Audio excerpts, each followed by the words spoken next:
The following program deals with controversial subjects. The theories expressed are not the only possible interpretation. The viewer is invited to make a judgment based on all available information.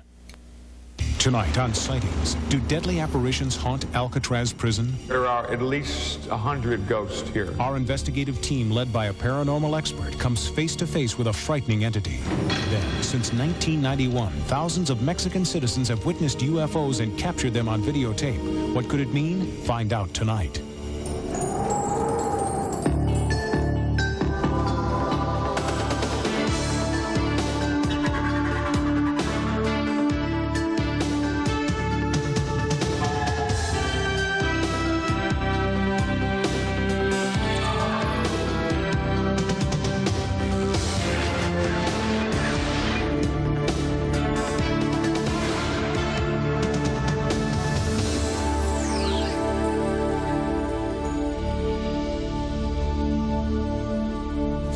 Welcome to Sightings. I'm Tim White.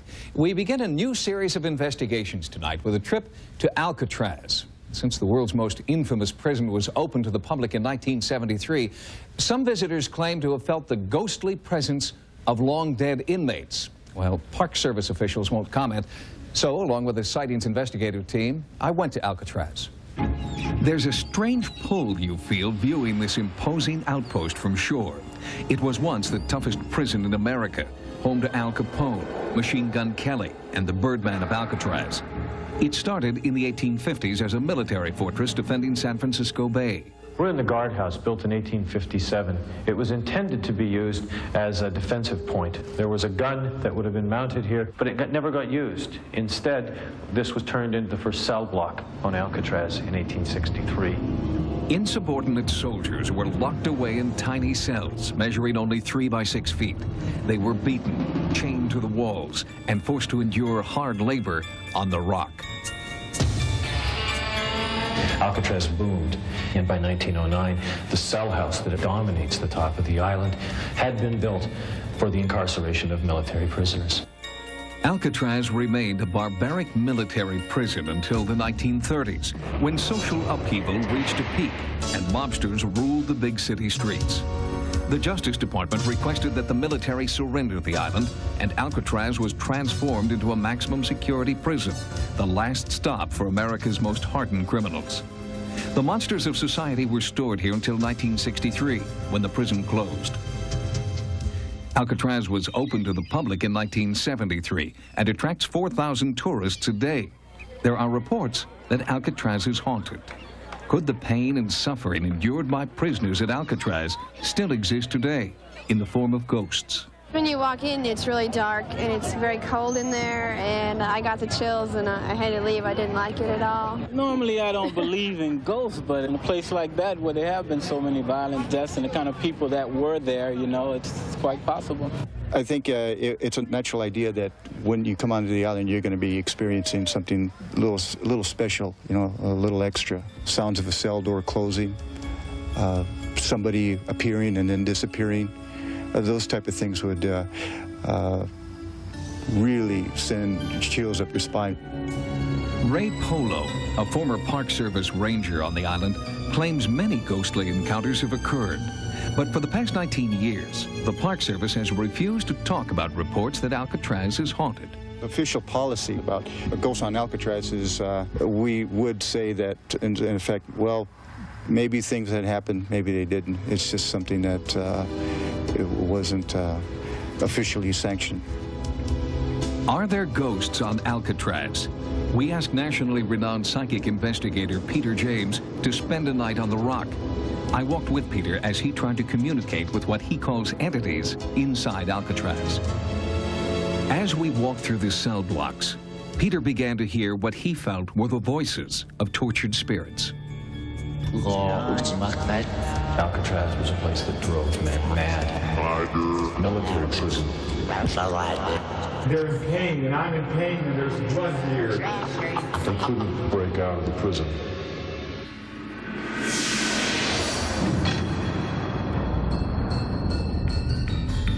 Like a psychic bloodhound, Peter was drawn to out-of-the-way places around the island. I know little or nothing about Alcatraz other than what I learned here during the past 2 days that I've been here. And my feelings are strongly that there is an energy here unlike any other that I've ever experienced. Peter claimed to have little knowledge of the history of Alcatraz. He said he let the spirits guide him, and they led him here to an area known as the Citadel. This particular one, I feel there was a loss of life here. And this man was a sergeant, and this is an American life that was lost in this particular cell. And I feel badly. I feel beaten. I don't feel that I lost life from gunfire. I lost life because of neglect. I was neglected. I am responding to, there's a definite sense here that I'm hungry, I'm thirsty.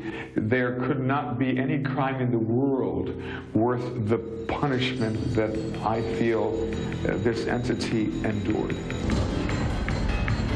Peter had correctly identified the dank dungeon where military prisoners were kept. The specific ghost images he felt were later substantiated by our experts. I'm feeling an American here. I'm feeling an American serviceman right here. Men were kept chained down there, sometimes chained through iron rings to the floor, other times, as we understand, chained with iron rings in the ceiling. Something is like going through my stomach. It feels like something metal, and my legs are in chains as well. And I'm feeling that if I stay here much longer, that I'll die. Peter's feelings of death and torment followed us through the night. At daybreak, we replayed Peter's observations for our experts, like ex-guard Al Bloomquist. And after each of Peter's encounters, our experts confirmed the accuracy of his psychic visions.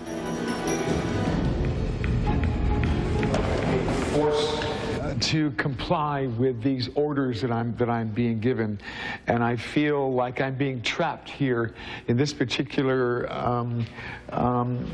area. We were told there's trouble on the rock. On May the 2nd, 1946, 6 inmates with other lesser accomplices decided to blast their way out of the prison. I feel like I'm being thrown into this cell, and I'm being thrown into that cell. During that time, they gathered up 9 officers, put them inside of cells to be used as hostages. Who are the people in here? 4 or 5? Are they prisoners? No, I am a person of authority. I feel like I should be on the other side of this of the bars, but I'm here against my will. I am here by, I am placed here by force, and at the point of the gun. Who's holding it? Who's shooting?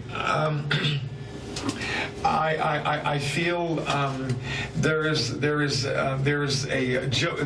that Joseph is involved here. Joseph Kretzer, he was one of the toughest of the bunch. He was really a mean dog. What does Joseph have to do with this? Joseph is keeping me captive here. Joseph is placing me here against my will. Where's Joseph? Joe Kretzer took the .45 automatic and started shooting these officers, innocent officers inside the cell. I'm sensing that Bill or William, lost his life here. Only one? Only one. 4 or 5 here. There are 4 here, but others are wounded. But I only feel one loss of life in this particular place. Whose voice are you hearing? I'm hearing William. There's a Bill or William. William Miller later died in the hospital in San Francisco. Other officers were very seriously wounded. The name starts with a C. Cecil Corwin had his lower jaw torn away. It's a wonder they weren't all killed in the spot. Alarms sounded. Military reinforcements arrived. The inmates fled to a utility corridor in C Block. 46 years later, Peter James led our cameras to the same, now dark, corridor. Peter, you've sensed a lot in there. Yes. Why don't you we have an infrared lens on the camera. Why don't you go in there with the camera and see what you can do? I would like that. I would like that. Joseph, I'm coming through. Marty, Marv. Give me a better verification of a name. Marvin? Marvin? Is that Marvin? Marvin Hubbard died in the utility corridor of C block. Oh, there's I am responding to a sensation here, and I feel like I'm losing consciousness. And what Joseph is telling me is that he's been shot. Joseph Dutch Kretzer died in the utility corridor of C block. Oh, it's cold. It's freezing back here. There's a cold spot here. Oh, yes. Hello? There is the third soul here with the letter B. Bernard Paul Coy died in the utility corridor of C block. Listen, they're moaning. Moaning. The pain is so intense. They're like little boys back here. They're moaning, almost asking for the guidance of their parents right now. There are at least 100 ghosts here, 100 entities that walk these corridors, looking for a way out, looking for that life force that they seem to have lost somewhere, tragically. I can't really say that I'm a believer myself, but like many people, I guess there are some things that just simply are unexplained. After my night on Alcatraz, it was hard to ignore the images and voices evoked by Peter James, but I still have questions about what we experienced together. Joining me now from Los Angeles is psychic Peter James. Peter, good of you to join us. Thank you, Tim. Nice to have you here. We were together there that evening, and people who see the tape might wonder, is this guy for real? I don't believe it. It looks like he was making it up. He probably memorized a book. He talked to the guards. He went there half a dozen times. How do you answer that? I had no prior knowledge other than what the general public knows about Alcatraz. We were there together. I tried to be as open as I could through those hours. And as I told you at the time, I didn't hear the voices. I didn't see anything. I didn't sense what you sensed. Does that say something about me or about you, the differences between us, or does it say something about the entities? They don't choose to speak to you. It says something about all of us, Tim, in that we all spend too much time in trying to disprove that there is another side rather than to simply bridge those gaps of ignorance, as I put it. And yes, some of us are more acutely sensitive, as I am. Can you turn it on and off, Peter, or are you seeing and hearing things all the time? I see things all the time. I don't know that you can, but I am able to turn it off and on, yes. Peter James, thank you. Thank you for having me. And we will be back with more sightings in just a moment. Coming up next, since 1991, hundreds of Mexican citizens have captured astonishing new evidence of UFOs on videotape. What could it mean? Find out tonight. Now, for the first time on American television, an in-depth look at the largest documented UFO sighting in history. Every week since 1991, thousands of unidentified flying objects have been sighted over Mexico City. And there are people who believe this is just the beginning of an alien invasion predicted more than 3,000 years ago. The sightings began on July 11th, 1991. On that day, there was a total eclipse of the sun. One of the best places in the world to view the eclipse was Mexico City. And for the first time, because of the home video revolution, thousands of people pointed their video cameras to the skies. Exactly at the time of the full solar eclipse, a disc-shaped craft appears over the city, hovers for over 30 minutes. 17 people on the ground recorded it on home video. And that's never happened before in the history of ufology. When modern scientists forecasted the date of the historic solar eclipse, they weren't alone. Some believe the ancient Mayas also predicted the exact date of the eclipse more than 3,000 years ago. This Maya calendar made another startling revelation. It predicted that on the day of the eclipse, a new age of enlightenment would begin. It's referred to as the prophecy of the sixth sun. The legend of the sixth sun, the new sun, signified by the great eclipse that just occurred, speaks of an opening of knowledge. The sixth sun indicates precisely the moment of its arrival. Strangely, on the day of the eclipse, something did arrive in the skies over Mexico. Hundreds of those home video cameras that were shooting the eclipse got something completely unexpected. UFOs, unidentified flying objects, all videotaped by hundreds of different people. So far, more than 110 home videos have been verified as containing footage of unexplained craft. It may sound difficult to believe in a city with almost 20 million people that practically every afternoon you can see a UFO. Jaime Mason is one of the most respected television journalists in Mexico City today, hosting a Mexican version of 60 Minutes. Mason calls himself a former skeptic. During the last year, thousands, and I would say hundreds of thousands of people have witnessed UFOs. What I feel is important as an investigative reporter is the fact that the evidence presented was never questioned. The credibility of the witnesses was attacked, not the proof that they presented. People from all walks of life videotaped wave after wave of UFOs hovering in the sky. Sightings has obtained the exclusive U.S. rights to these historic tapes. One of the first to come forward with his home video was respected dentist Dr. Marco Antonio Rosas. The people are definitely not nervous or afraid of the appearances of the UFOs. The people actually like the idea and feel that these appearances can bring some benefit to the Earth. After the first tapes were released, more and more people came forward with tapes and photographs. Just outside Mexico City, in the town of Atlisco, the police chief revealed that he had photographs he could not explain. The chief had been trying to take surveillance photographs of a drug smuggler's plane, but when the photos were developed, a startling image was revealed. And I said, "What is this?" I got upset. I threw the photographer out. I told him this was of no use to my investigation. I showed it to my assistant in the office. I said, "Look what this guy brought me." He said, "Hey, that's nice. What would you think if we blew it up?" So we called the photographer back in and I asked him to enlarge the picture. From there, all this came out.